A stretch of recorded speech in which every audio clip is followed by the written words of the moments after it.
sa mid-round. Kumanda na sa mga marami pang amazing performances.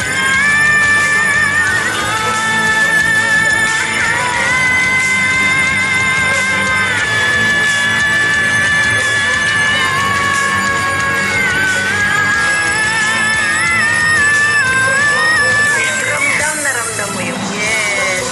Kahit matataas na part, talagang buong-buo pa rin yung boses mo, hindi siya nagbabago. You have this voice quality na para akong nanood ng musical. Pag narinig ko ang kanta na to na hindi kita nakita, I would think na ginawa ito ng isang professional singer na matagal na kumakanta.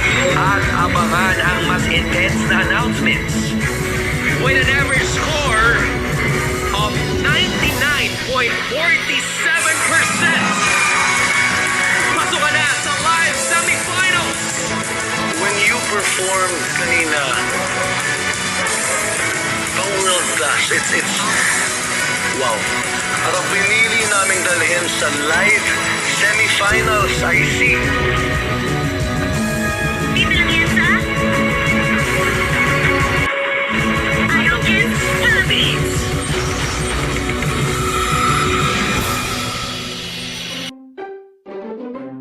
I'm a lawyer.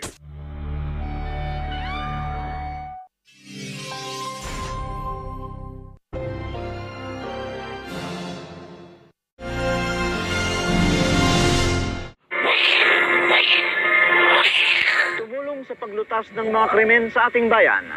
Kung kayo ay may mahalagang impormasyong may bibigay hinggil sa ikalulutas ng mga kasong sinisiyasat ng pulisya, mag-email lamang sa soko@abs-cbn.com.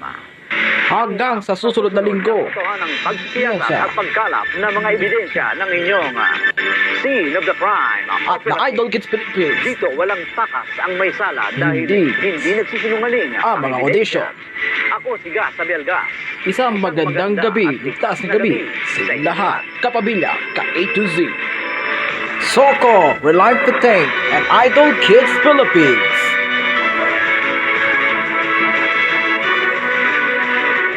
mula sa dadaang kinikokols na galing sa iba't ibang panig ng Pilipinas.